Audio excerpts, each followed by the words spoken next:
Hey everybody, it's Erik Torenberg, co-founder, partner of Village Global, a network-driven venture firm. And this is Venture Stories, a podcast covering topics relating to tech and business with world-leading experts.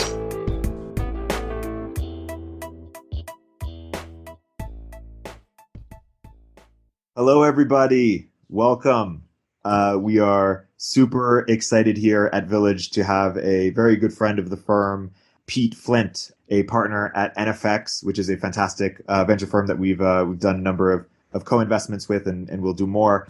We're excited to have Pete join us. In addition to being a great venture capitalist, Pete is also a fantastic entrepreneur, unicorn entrepreneur, and we are really lucky to have Pete join us. Pete, thank you for taking the time to join us here and talk to some Village Global founders.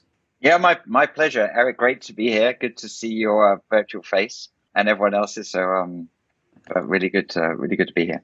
Awesome. And the company, of course, Pete, you started, for those who don't know, is Trulia that you sold to Zillow a bit ago before joining NFX, and you're no stranger to chaos and difficult times. And why don't we start there? You wrote this great blog post, I believe, 28 moves during a downturn. Right after COVID hit, and it had sort of three, different principles. Why don't you unpack the different principles in terms of navigating a downturn, and then we'll go deeper into some of them. I think for many of us, sort of in the startup world, it's like we were kind of like this sort of barrage of kind of like questions and decisions that had to be faced, and I guess I as my role today as an investor was kind of many of the portfolio companies and other companies reached out, and the sort of experience and perspective I offer is really more from the fact of the unfortunate reality of kind of seeing elements of this twice. So my first startup experience was within an online travel business in Europe, kind of which Web 1.0 company that went through 2001 and September 11th and came out and it was acquired for over $1 billion. And then Trulia, kind of similar thing, and the eye of the storm in real estate. I guess that's, the framework that we use, and NFX is kind of, people that don't read our stuff really focuses on frameworks that we think about, is really three distinct phases. So managing losses, gaining ground, and then managing psychology. And I think folks have kind of, the managing losses are like, which is really about just like, the old plan is the old plan. What is the new plan? Just like a mental kind of bit switch, which is like, okay, this is the focus that you need to have. And I think that's, 6 months in, we're kind of, for better, for worse, we've made that bit switch. But the really sort of interesting stuff is how to use this as an opportunity to gain ground. And I think that this is, particularly for startups, just the sort of the notion of a startup, you're small, you're less incumbent than less incumbent than the incumbents, because you don't have customers and enormous revenue and massive teams and real estate. Like you can move fast, and you should move fast. And so the reason so many startups do actually thrive and come out of these downturns in a great position is because they see the fast moving water and they kind of go over there. This is where the action is, and they take advantage of it. And that's truly sort of the gift of early stage startups, that they can find the opportunity, and there's different ways to do that. And the third, and I think this is the managing psychology piece, which is really, I think, is particularly challenging, is also fundamental, and that's both managing your own psychology as a leader and a founder, and then also managing the psychology of your team. And I think for all of us, I think the way that typically you kind of get through tough times is you go for a walk with a friend or go and chat about things, and you get perspective, and you sit down and you hug and you cry, whatever the sort of tough thing you're going through. And that's just been really hard for many people for obvious reasons. And I think it's fundamental that kind of every individual starts to kind of think about their own psychology and think about the psychology of others, and kind of really invest in that. So that's, just a kind of short perspective. And Totally. Let's go deeper into gaining ground. What's a framework or two that entrepreneurs should be thinking about in terms of how they can do that, or maybe to make it a bit more concrete, an example or two of a company in your portfolio or one that you know that has done that that could be illustrative for people on this call. Well, I mean, simple thing is focus. I think often companies are working across sort of three or four different projects, and they could be sort of, and reality is that one of them is, fingers crossed hitting right now. And the sort of temptation can be to just like, okay, let's maintain those three or four projects, but really just doubling in on what is that one thing that is working and really proving that out. And actually have the freedom of saying, let's not do those other things, or let's put them on ice.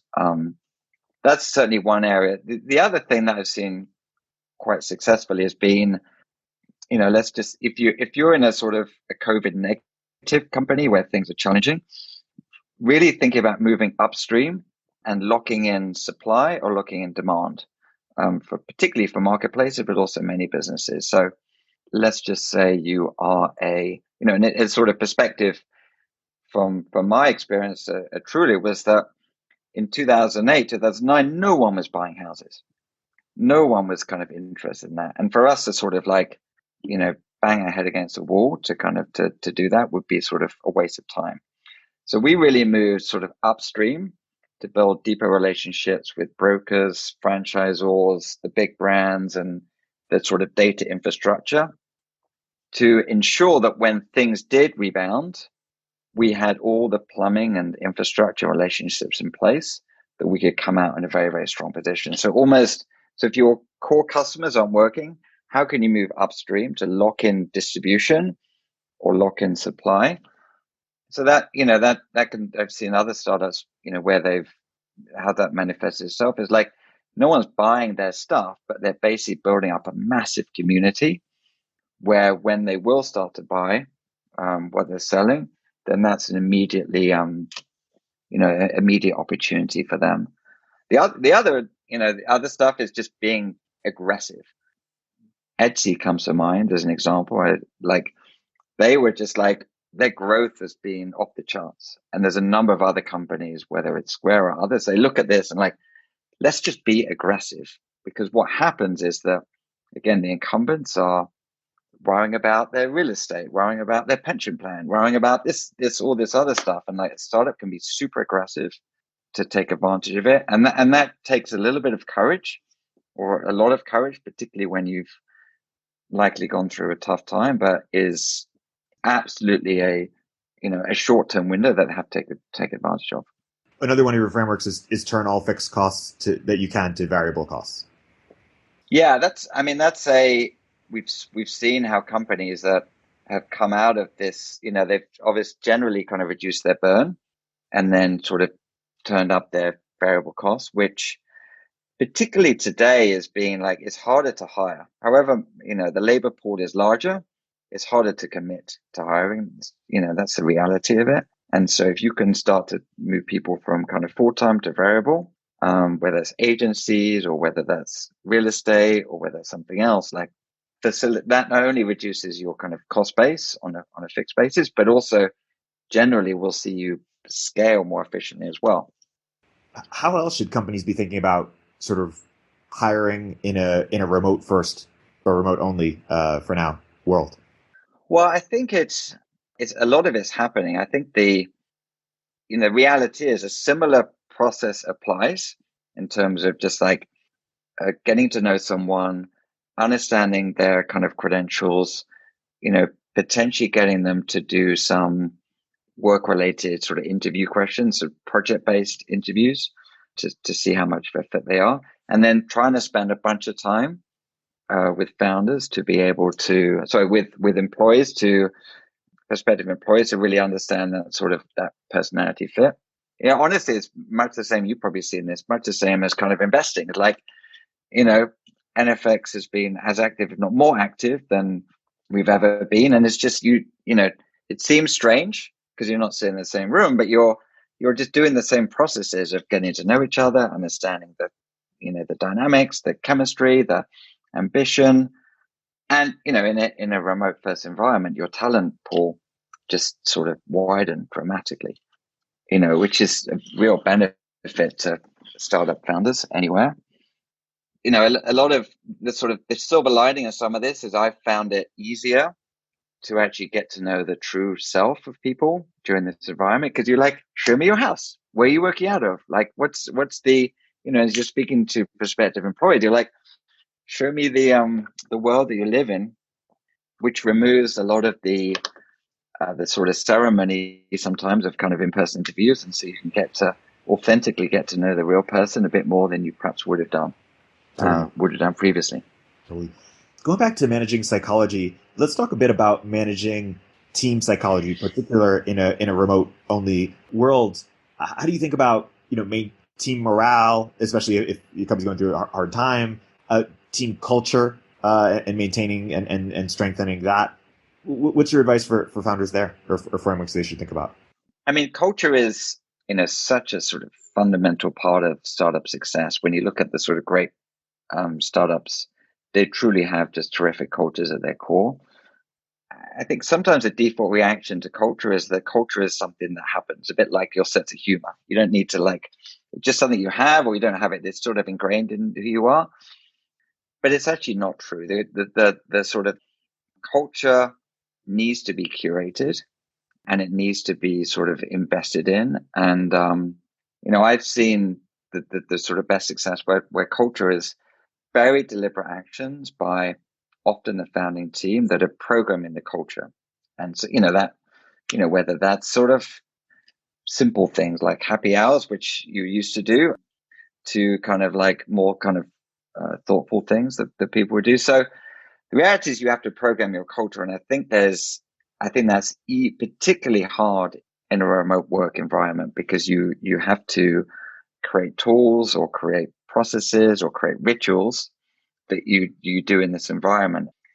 And, when you're not in the same space, that's harder. But, where I've seen companies investing is investing in the time to get to know each other and what's going on in their lives, particularly in small team groups where Zoom is such a sort of business tool that kind of people are sort of, it's inherently, frankly, sterile. You kind of have to, it feels very sterile as a medium. And so how do you break through that? And how do you, whether it's playing games or truth or dare or kind of, various different kind of fun things that to get to know your colleagues, that needs to be invested in. And then finding things where companies, rituals that you can think are specific to the success of the individual company. But it needs, I think you need to put the investment in.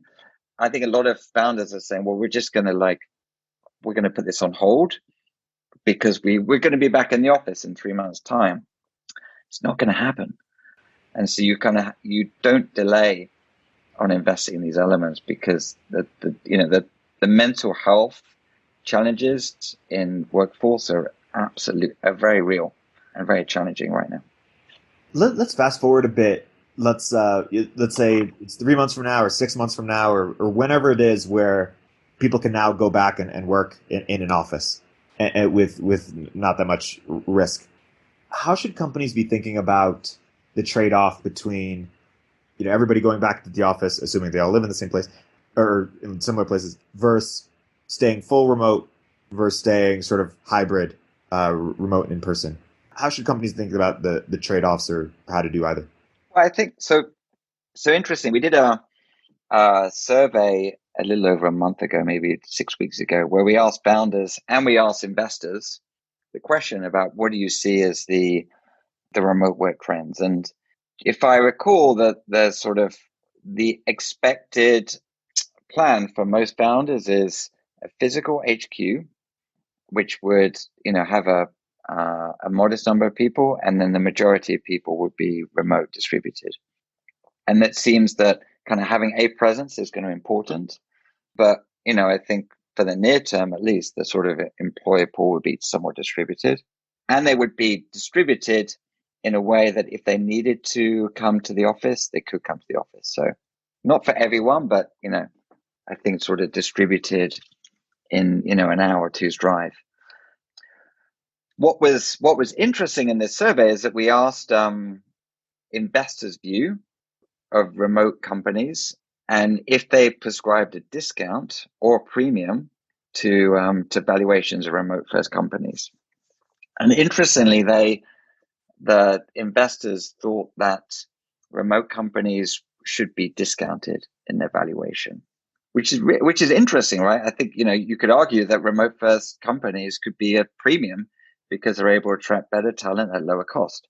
And I think what is, and I don't know for sure, but my expectation is what VCs are thinking is that it's really, really hard to build an amazing organization that's remote first, that has sort of exceptional productivity, exceptional efficiency, builds an amazing product. And so they're sort of naturally, because the reality is there's in the spectrum of kind of successful companies, there are very, very few that are remote first at scale or remote only at scale, just because it's so hard. So I see this hybrid existing for the foreseeable future, and then some functions are more suited to distributed workforce than other functions. So I see that as being the new normal. I think it's going to be persistent in that, once these trends happen, it's very, very hard to change them. Just like, when Google planted its office in Mountain View, that doesn't change 20 years on. The same is true for the way that you think about this sort of office and dynamic, because you can't take this stuff away from people very, very easily. And I wonder if it's just going to take a GitLab or one of these just examples who've sort of done it from the beginning and went all in to become mega unicorn decacorn companies for investors and other people to say, okay, it can be done, it's viable, and because as you mentioned, just the access to global talent, the not having to pay for real estate. I mean, there's in certain it makes a lot of sense.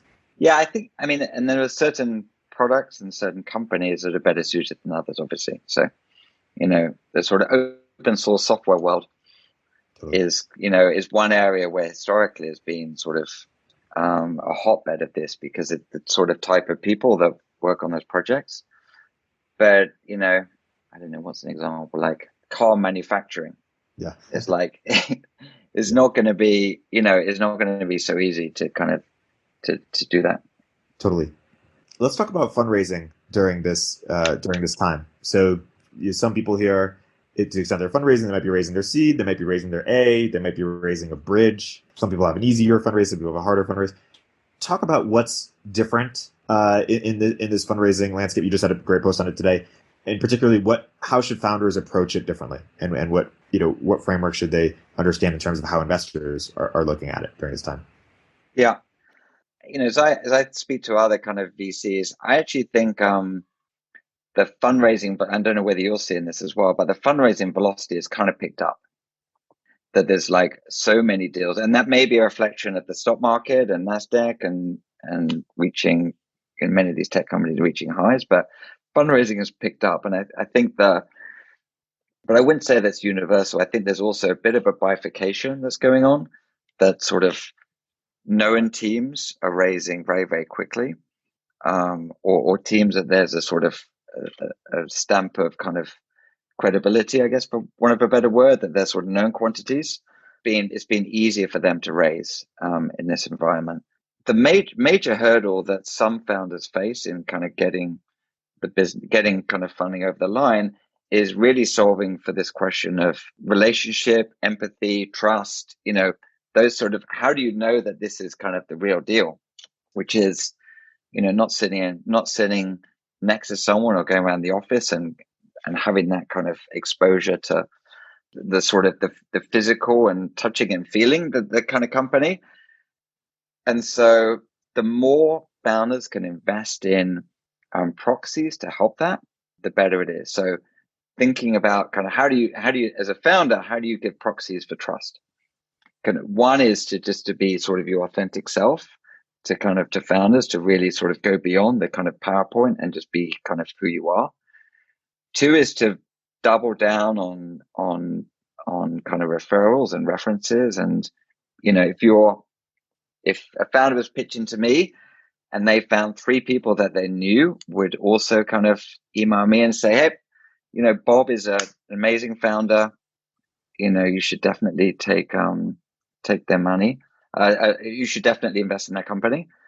And then customers as well, like, getting customers to kind of, more color around the customers and the product. So trying to find proxies for that trust is critical. And that, I think that's the downside, the negative, which is around this, this exclusivity of Silicon Valley, that it makes it harder for people that don't have networks to kind of raise capital, which I think is a systemic problem in the Valley. But I think that's kind of what I'm hearing from other investors, that trying to find proxies for trust.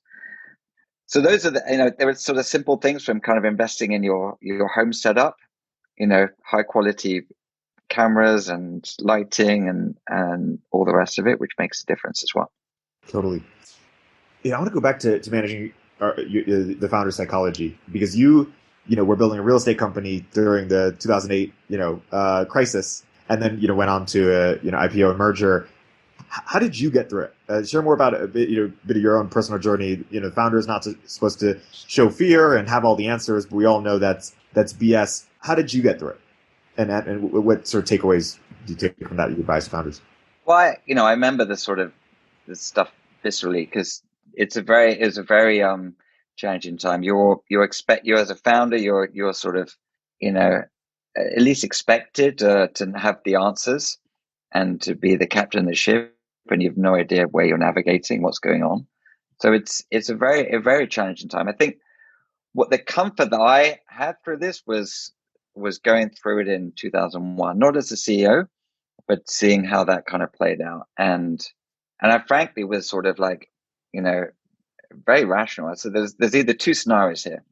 The kind of like, either sort of, in 2008, the economy is coming to an end, which we're all screwed in that environment. And like, global bankruptcy is a disaster. Let's just go back to rural farming again, or things will come back.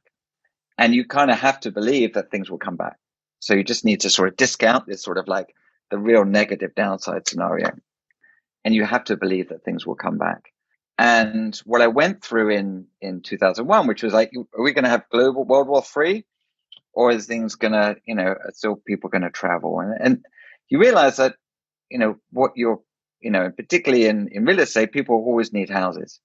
People always will travel. People need houses. There are many things you do. So you have to believe that this is going to be, your product is still going to be desired. Maybe less so, but in time, you'd like to think more so. So you kind of, have to sort of position yourself in that environment. The next is the observation that, fast moving startups take market share in a downturn. So this is your time. This is absolutely your time. You have to feel that this is, while you digest the kind of economic or human tragedy of this, you kind of need to say, this is my time to be aggressive. And this is our time as a company to lean in and go for it. Because market share is just, compounds during these times.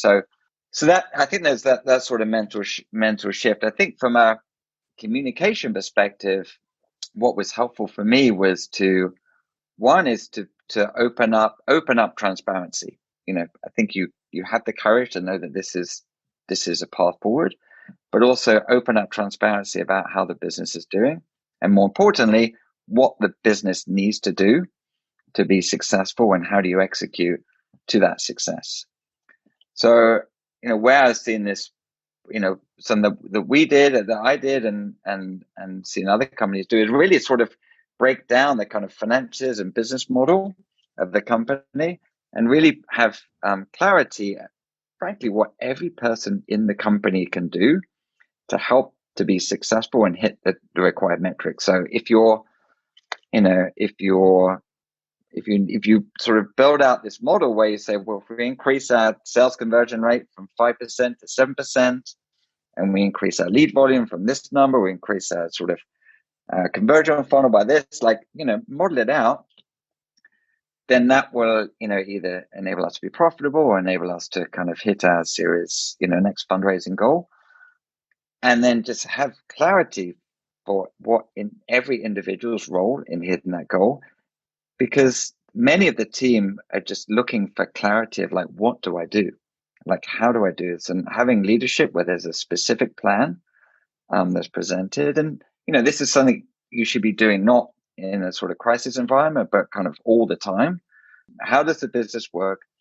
What needs to be done? And what's my role in impacting that result? That kind of communication was sort of a really important kind of foundational piece. The other thing that I was sort of borne out from experience was there are certain things you just don't know the answer to, and particularly on kind of how you'd get, whether that's on the product side or the sales side or the marketing side, you just don't know the answer. If your business needed to double volume in 12 months to get to the goal, like maybe you don't have the answers, and that's okay. Depends on the size of the team, but almost like throwing this out. Okay, if we hit this number, we're going to be in an incredible position. You guys need to figure it out. We need to figure this out. And I was, an element of sort of vulnerability combined with a call to arms for the team, within a foundation was hugely inspiring, I think, for the kind of me as a leader of the team, and then also just for the company as well. And that galvanized people that let's get to work, let's figure this out, that they could sort of have a hand to play in it. I think the temptation often for founders and CEOs that they, the buck stops with them, that they should have the answers. I know the plan. And as long as you've kind of hired great people, most of the time they have, it's, setting sort of objectives for the team and letting them rise to the challenge is like, it's not just delivers better results, but also makes work much more rewarding and interesting and challenging. And so that's for kind of like, seed Series A companies, I'd strongly recommend framework around that. Totally. Yeah, it's pivotal. And going back to fundraising to giving advice for Series A companies, I want to ask the inverse of what I asked before, which is how should founders be thinking about how to evaluate investors in a remote first world and really get a sense for, hey, this person might join my board, this person might be the lead investor. What would you advise there? Well, I think in a similar way, it's a long-term relationship. Like whoever's on cap table is critical, and it's such a long-term relationship. So, in a similar way, doing your kind of back channel references, finding people that have worked with that, that partner or that firm, doing, 3, 4, 5 sort of back channel references, and this stuff becomes pretty clear. If they're enthusiastic about speaking to you, then, there's probably, and they want, there's probably some good stuff there. If they want to avoid talking about it or it's sort of too busy, then it's pretty, it's pretty clear as well. So I think just finding kind of those back channel references. The other thing, just, who knows how this sort of world will work out, but I think there's, I would encourage founders to, both find investors that are willing to do the work in this environment and just can be kind of helpful, whether that's customers or whether it's advice or recruiting, and just do the work to help them. And then also just to be around in 3 years' time. Some, particularly kind of like a bigger rounds, I think there can be a bit of a sort of a flight to quality. And so I think our world is being rewired right now. And who knows exactly where the world is going to be, but I think being an environment where, just like you see the sort of, many incumbents in traditional industries are sort of falling by the wayside, it's possible the same is going to happen in VC. They're kind of like, is this company going to be around in a few years' time? And that's hard to tell, but I would be really thinking hard about that as well. How honest should founders be with their existing investors, particularly when they're going through tough times? And of course, you want to say, be honest, but I guess what is sort of the tension between sharing everything that's on your mind versus sharing, the need to know stuff? How proactively transparent should founders be with their investors? What shouldn't, if anything, founders should share with their investors? Gosh, well, I mean, I would absolutely lean on the kind of bias of of being way more open than perhaps you might traditionally be. From my own experience as a founder, and raised money from great firms like Sequoia and Accel. And when things were bad, I sort of sometimes resisted the temptation to kind of share that information with them, just because I was sort of worried about the negative downstream consequences of that. And there was one particular instant where we were kind of relaunching the website, and it was a complete disaster. The metrics tanked, disaster. And I'd been hyping this up for the previous 2-3 months. And what happened was I would try to fix it before sharing it. And again, things dragged on. It was just a huge disaster. And it was only probably after about a month that I shared the news with the investors. And they were frankly very super supportive, very helpful, giving kind of guidance about how to sort of reverse the situation. I should have done it, a month ago. And I spent a lot of kind of mental cycles thinking like, should I share this? Shouldn't I share this? Shouldn't I share this? And then after that point, I was like, all right, screw it. We're like open book. They're part of the company. Every piece of good news and bad news was shared, so they were, I copied my board in on my kind of, not the level of the kind of like senior management notes, but the kind of like company updates, and was fully transparent. And I'm not sure they read all that content, but it created a much better relationship with that board because they knew all the good things and they knew all the bad things. And also there were tactical things that they could help me with all the time. I open up fully. And I think you have, it's often said, but a lot of founders have a sort of imposter syndrome that they're like, okay, I don't know how to navigate. I've raised this money. I'm trying to do this job. It's the biggest job I've ever had. I don't know, what am I supposed to be? And I think there's sort of a natural tendency to kind of close up and trying to put on an image, and it never works. It never works. You have, to be a transparent, authentic self is necessary to enable the board to be, and investors and team to be truly on your side. I want to go back to what we were talking about in gaining ground, particularly your recommendation on moving upstream during a pause in buyers in the company's target markets. Can you give an example of this, or a couple examples, or an anecdote of what a process looked like and any challenges or surprises during it? Well, I think, honestly, a lot of it comes down to sort of instrumentation of your metrics.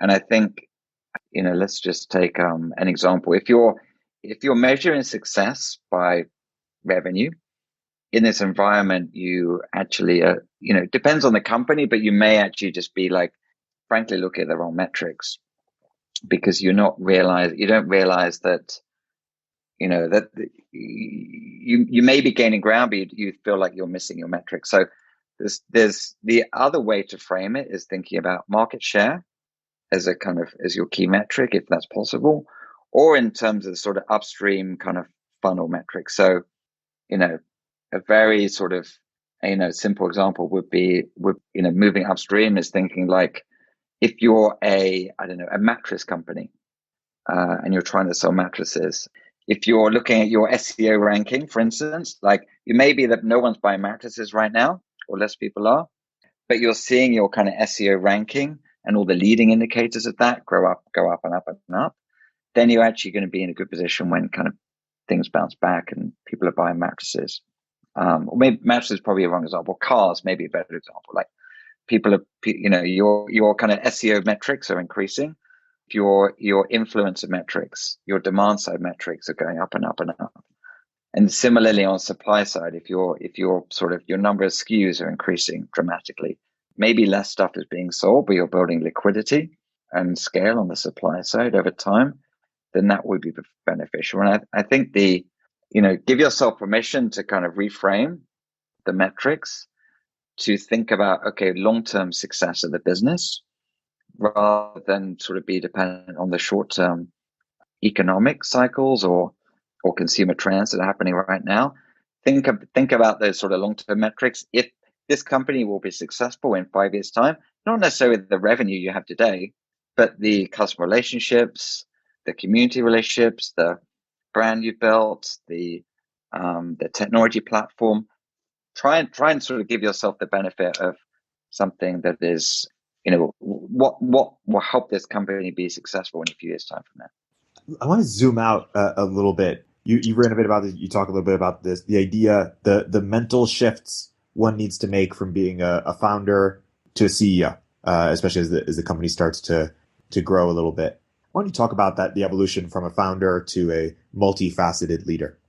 There's a sort of couple of experiences that I've gone through and sort of seen others go through. One is I think it's also just realizing that most startup founders generally are kind of the product manager at first.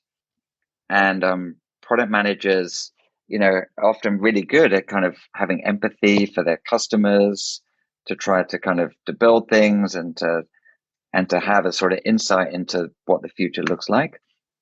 And there's that transition from being kind of a product manager to a company manager.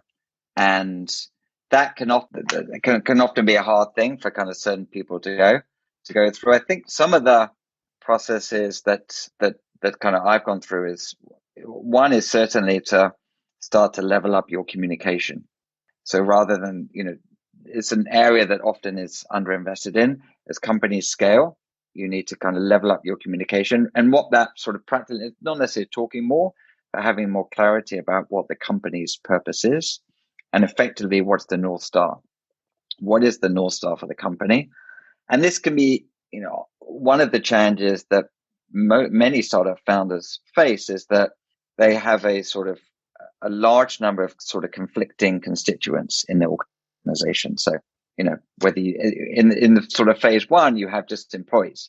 You have a startup, you have a team, you have no customers, no revenue, no partnerships. And so you start with employees, and then you add in investors, you add in customers, you add in partnerships, and the sort of the list goes on. And you end up having to make these trade-off decisions about, who am I trying to please here? And having real clarity about what the company's mission is and what is almost a stat ranking of these stakeholders and constituents as you scale is not only critical from a communication perspective, but also enables you to kind of make faster, easier decisions. So an example from my time at Trulia was that, with two-sided marketplace, consumers on one side and then agents and the real estate industry on the other side.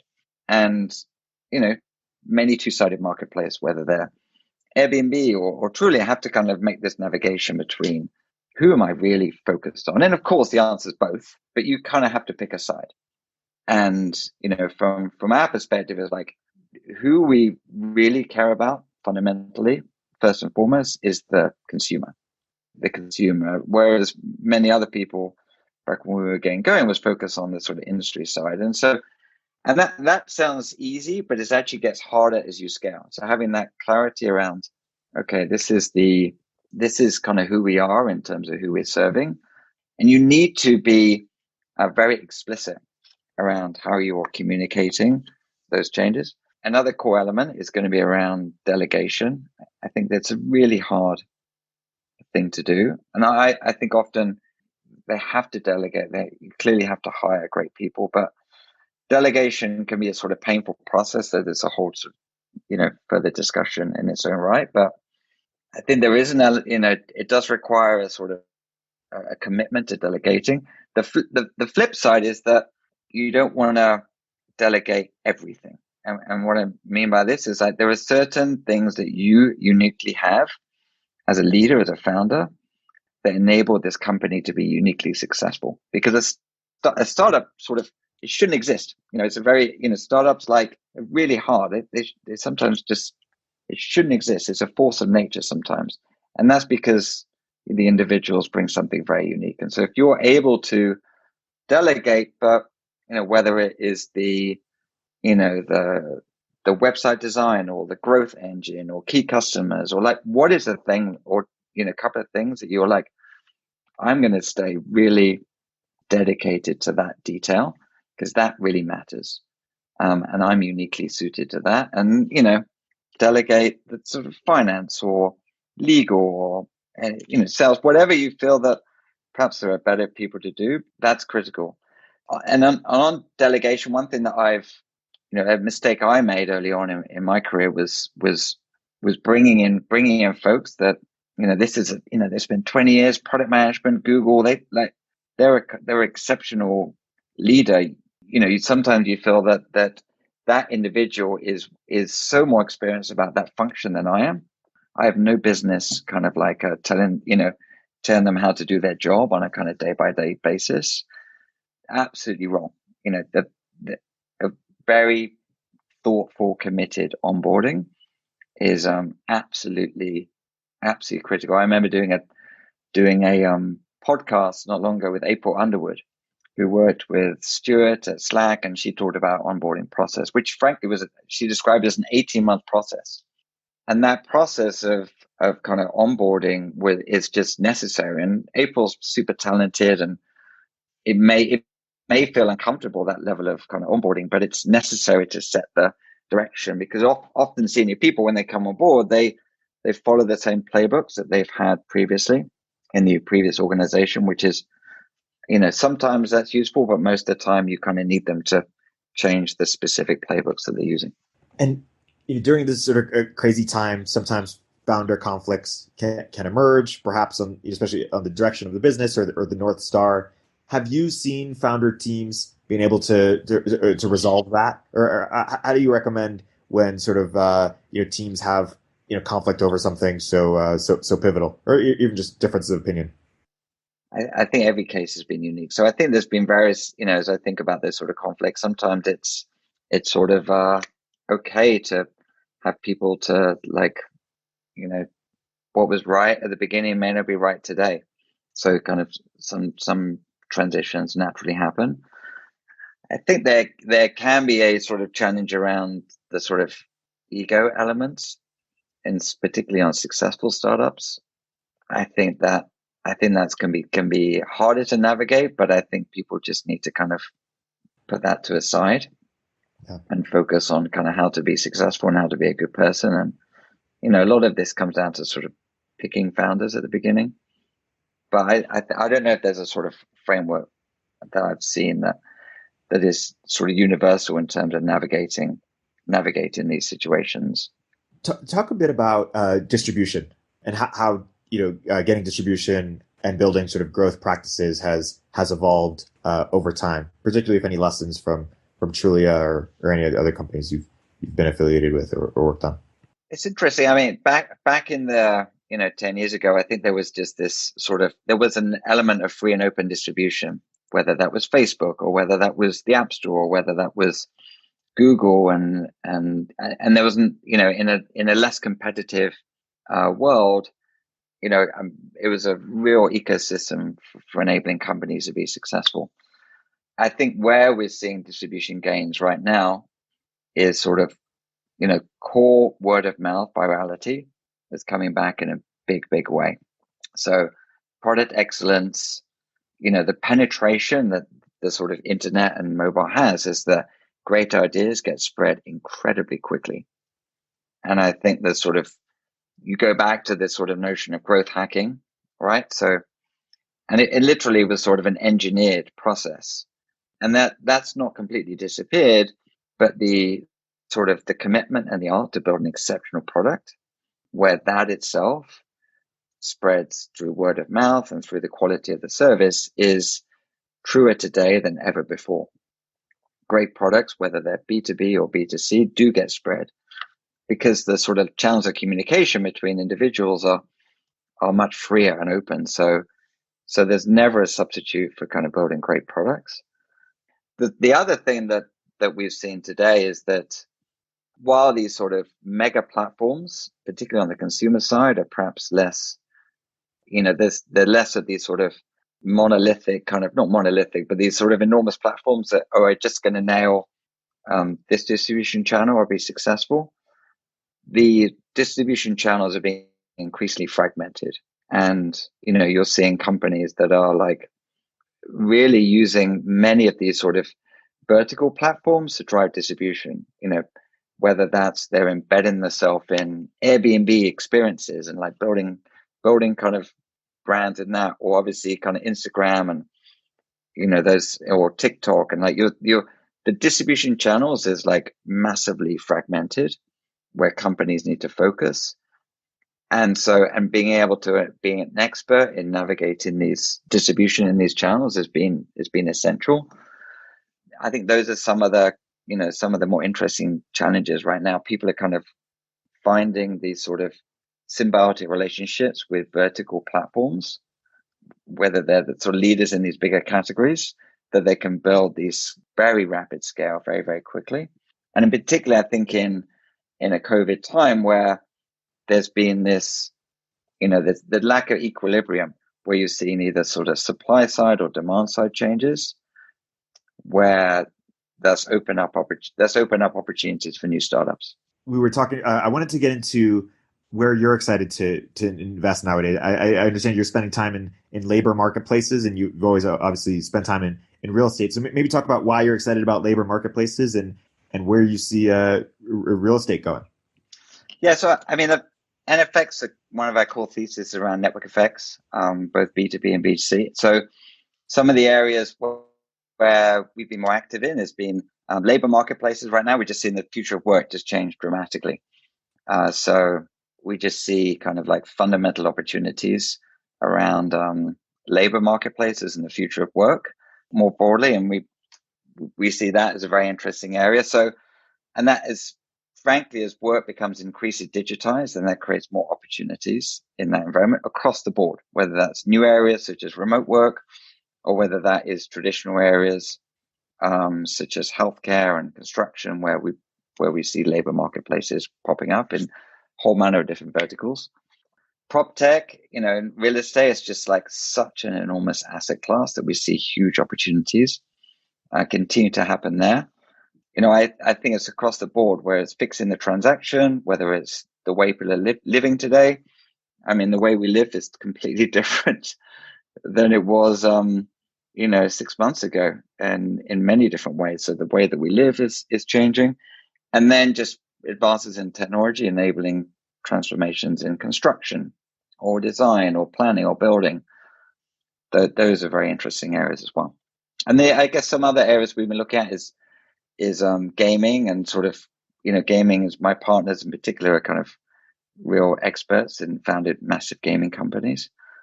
So we think that's a really interesting area as well. Perhaps in wrapping up here, what do you think your next blog post will be on, or any other sort of last words to our founders that we haven't yet gotten to talk about? But you think is important that people should be thinking about for the months ahead as we sort of think about beginning to transition? I think for many people, it's just taking every day and week as it comes. Right now, I think those are the questions. I think there's so many things that founders are trying to figure out right now. So I don't have a specific topic in mind right now, but I'll come back to you on that one. Totally, and you'll come back. We'll do another episode. Pete, thank you so much for coming and talking to Village Global founders and spending time with us, and hopefully one or two of these will be an NFX founder someday in later rounds. But on behalf of our founders, we really appreciate the time that you spent to talk to us. Awesome. My pleasure. Great to be with you today. Take care.